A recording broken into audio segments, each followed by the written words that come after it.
Hi, this is Ann the Raven broadcasting live from the Sugarmill, speaking to the one and only Mr. Joe Bonamassa. Nice to meet you. You too. So thrilled to finally meet you. You know, love the station, love the show. It's been great. Well, I love your music. Thank you.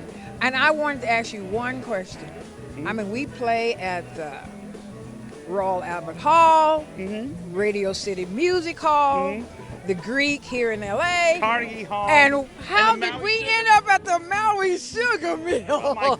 Well, my career hasn't been doing so well. No, it's something we do for Cadillac Zack. Uh-huh. I've known Zack for over a decade, and you know, and I keep telling him this. You know, Zack is the only person in the country that is doing something like this for the blues. Oh, I love it. And you know, you can go to New York and you can go to Chicago. You know, there's gigs at Buddy Guy's and they're keeping the blues alive. But like in Southern California, if Zack all of a sudden said we're not doing this anymore, there won't be any live blues. Not in L.A. Not in L.A. Not consistently. I mean, maybe you can see it at the Baked Potato, but consistently every week, you know that there's going to be great national recording artists that are coming in to keep the blues alive. And I was like, man, it's just such, what you're doing is so unique and so selfless, you know, because he does the work. He works tirelessly to put these shows on. So the least I can do on a Monday night once a year is show up here and play with my old friend Jimmy Vivino and crank out the blues, you know. So that's why we're here. Yeah, I just got through talking to Jimmy a few minutes ago. Yeah, he's one of my oldest friends in the music business and one of my dear friends. So.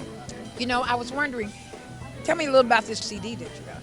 Well, the CD it's been out since September of last year, and it's called Time Clock. Yes. It's not really a blues album. That's why I was wondering. It's not really a blues album. Royalty wasn't really a blues album. I mean, we've made straight blues albums in the past, but you know, I've done 40 some odd records. I think we're up to 46 or 47. And every once in a while, you kind of have to challenge yourself and maybe kind of go outside the genre just to get back to the genre. Yeah. You know, and you know, it keeps you from repeating yourself, and you know, it challenges not only yourself but sometimes your fans. You're like, that's not a blues album. I'm like, I never said it was. So that, you know, I'm proud of it. We just did a whole DVD at Red Rocks this year, playing the whole album in its entirety, and the reception from the fans was really good. And so we're going to keep a lot of those songs in our set, and it's been good. It's my 26th number one, well, quote, blues album to date, but it was really, you know, it was really well received. You do radio as well. I have a show on Sirius XM's Bluesville. We do an hour a week. We call it Different Shades of Blue, and we'll play anything from 10 years after to you know, Muddy Waters, and it's my kind of twisted view of what blues is, because I hear blues in so many different forms of music that maybe would be considered rock, but to me, like, you know, when I hear the Cream, or if I heard, you know, early Led Zeppelin, I'm listening to a blues band. And then conversely, you know, we'll play trad blues from Howlin' Wolf, we'll play Buddy Guy, we'll play new artists that people haven't discovered, new releases. We try to keep current with the new releases, not just play, you know, legacy acts. And you know, I love it. It's a labor of love, and something we've, like yourself, something you've been doing for a long time, and you would miss it if you didn't have it in your life. So have you ever listened to the show at 88.5?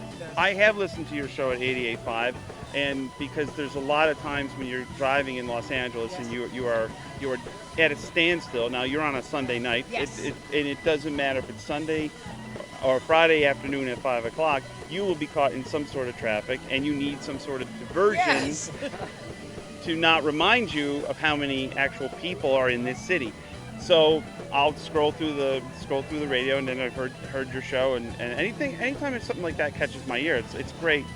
And it's also great to hear blues music on radio in a major market that has, you know, 12 million people.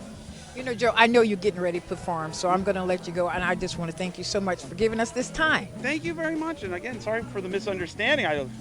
I'm really thrilled that you guys wanted me on. Well, so. I'm thrilled that you did it, so thank you so much. Thank you very I really much. appreciate it. And continued success with your show.